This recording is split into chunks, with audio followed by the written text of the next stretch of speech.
In this video, we're going to be writing equations of lines using function notation, and then we're going to do an application problem as well.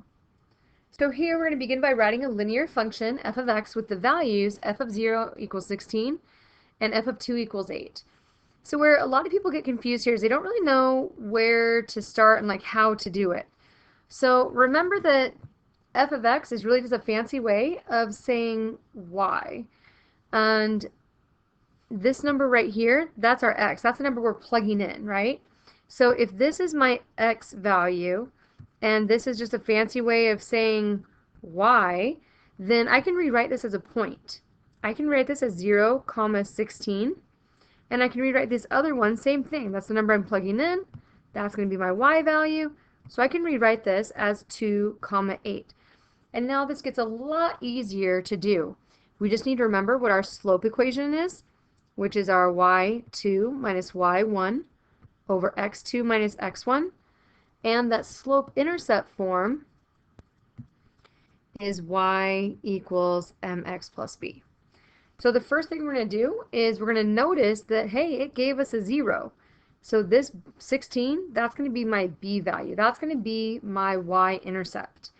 So now I just need to calculate my slope.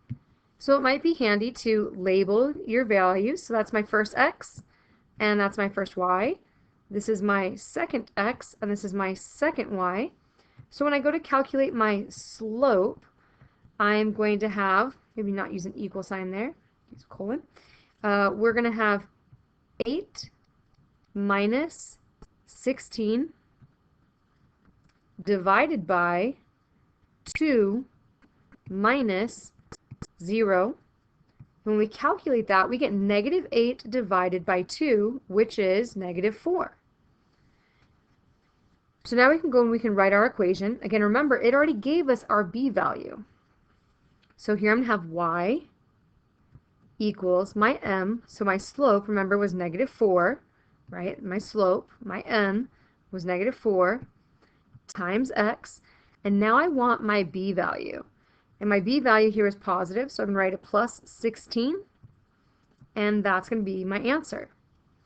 So I want you to try this next one on your own. So I want you to push pause and work out the problem. And then when you're done, I want you to push play, and we're going to see if you were right. So the first thing that we do is we want to write this as a pair of ordered pairs. So negative 5, 5, and 0, 10. And we're going to notice that it gave us a 0 in our x's spot. So that tells us that this 10 is going to be our b value, or our y-intercept. Then we're going to label our points.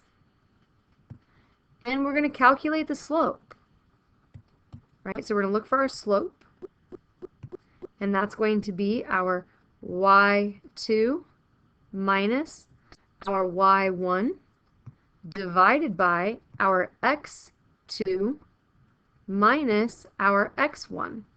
And when we calculate that, we get a 5 over a 5, because we have got double negatives right there, it's plus, and that's a 1. So we can now rewrite this as y equals our m, which is 1, times x plus b, and our b was a positive. And now we just need to clean this up, because we don't usually write 1x.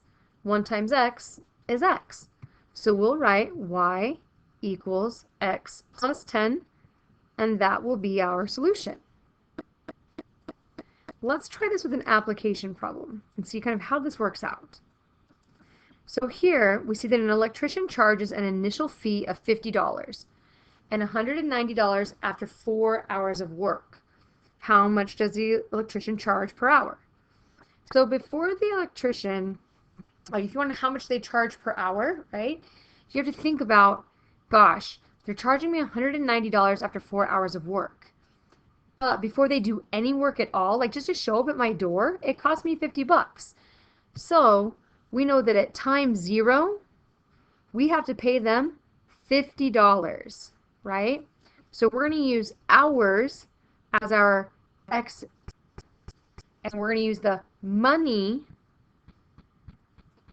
Right, we're going to use our money as our y. So we're saying that after 0 hours of work, it was $50.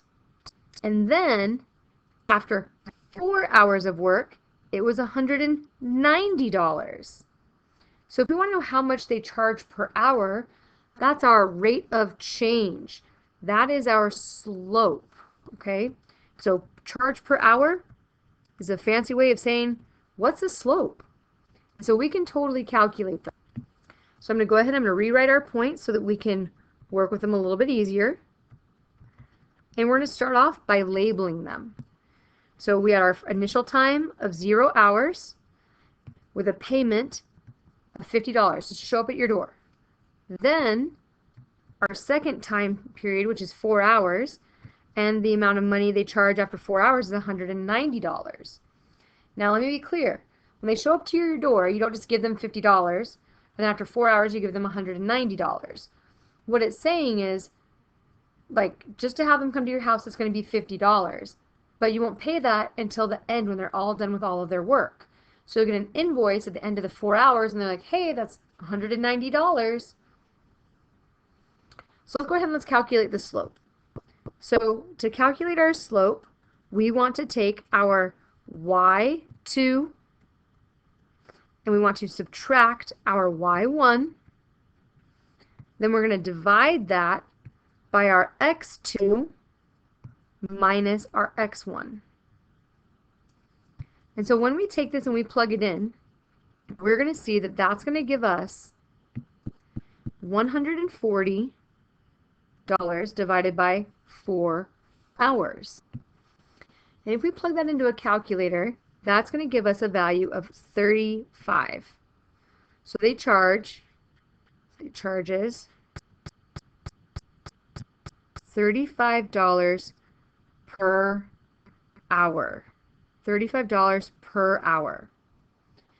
Now it wants us to write a linear model that represents the total cost as a function of the number of hours worked.